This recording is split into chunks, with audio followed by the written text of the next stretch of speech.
This Isekai Masterpiece has one of the weirdest main characters I've ever seen, but that only makes this anime more and more enjoyable and possibly one of the best isekais of this year. No Longer Allowed in Another World is an absolutely insane anime and deserves a lot of praise because this anime is one of the most unique isekais I've ever watched. It feels so refreshing to have another parody anime in the isekai genre that feels different and just actually stands out for once. I mean, if we think about it, Konosuba has been carrying the parody game in this genre for so long that it almost doesn't even feel real to have another anime that's almost on the same level as it. Now, don't get me wrong, I'm not saying this anime is the same as Konosuba because honestly, they have completely different vibes, especially since this anime actually takes on a more dark tone and has a main character that chows down pills like they're fucking Skittles. However, despite the fact that it has a darker tone, this anime does still have waifus that make me want to taste the rainbow. Okay, I'll be honest, that joke was absolutely awful, but this anime does seriously have a lot to offer when it comes to its characters, the story, the animation, and just the general direction of this show. So I figure we may as well just break this down and talk about all of those different things individually. Starting with the characters, which I'm giving a 9 out of 10. As I mentioned at the start of this video, this anime genuinely has one of the most unique protagonists I've ever seen. I mean, this guy kinda reminds me a little bit of Mao Mao, except he's just depressed. Kind of wish that was a joke, but Sensei genuinely just wants to die at every single opportunity he gets, and it's weird, but also funny and just different. I mean, it's safe to say that this guy is really nothing like your typical isekai main character at all. I mean, I guess his ability could be considered overpowered, but bro doesn't actually really do any of the fighting himself. That's right, ladies and gentlemen, our protagonist is basically just a talk no jutsu expert, or I guess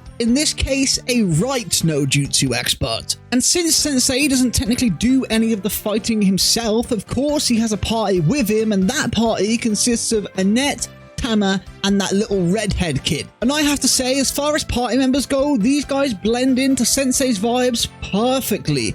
And the reactions to some of the stuff he says is just golden. But they do also do a good job in a fight, or at least Tama does with that hella cool divine beast thing. But in terms of the other two, Annette just kind of spams her magic little shield, and the kid is good at picking locks, but they're just enjoyable to watch, and they do a really good job of pulling Sensei around in that little coffin. Yep, you heard that correctly, he does travel by coffin, but let's go ahead and move on to the story, which I'm giving an 8 out of 10. It should be fairly obvious by now, but this isn't your typical isekai, so that means it doesn't have your typical terrible plot that most isekai have. In fact, I'd even say the story in this anime is genuinely well above that normal isekai standard, and it feels like we've got a long way to go with it still. I mean, the way this anime is written is just hilarious. The pacing is well done, and it's honestly just a breath of fresh air. And I think it's only going to get more and more interesting as episodes go on, and if we get a season 2, I have really high hopes for it. However, the only reason I won't go any higher than an 8 out of 10 for the story is because while this anime does have a lot of humor, the entire background with the main character and his goal, if you will, could be a bit of a sensitive topic for some people, so I don't feel like I can give it any higher than that 8 out of 10.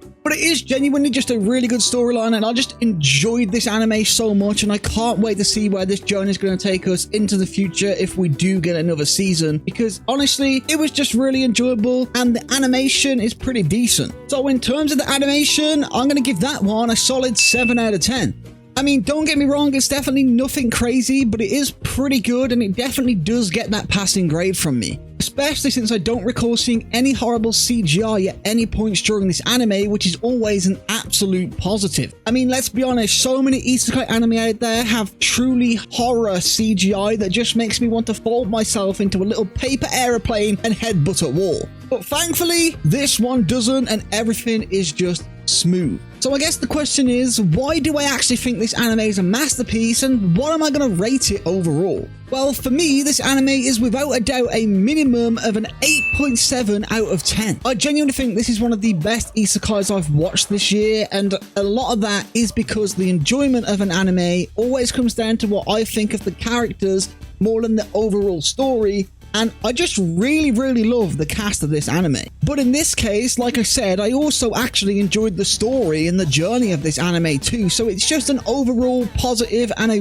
win. I don't really know what else to say other than the fact I thought it was just a really refreshing parody and something unique in this genre, and it really is just a masterpiece in my eyes. But with that being said, make sure you smack that subscribe button and let me know in the comments what you thought of this anime. Do you think it was a masterpiece, or do you think it was just another mid isekai? Let me know, and as always, remember to feed your goldfish, pet your dog, and tell your family you love them.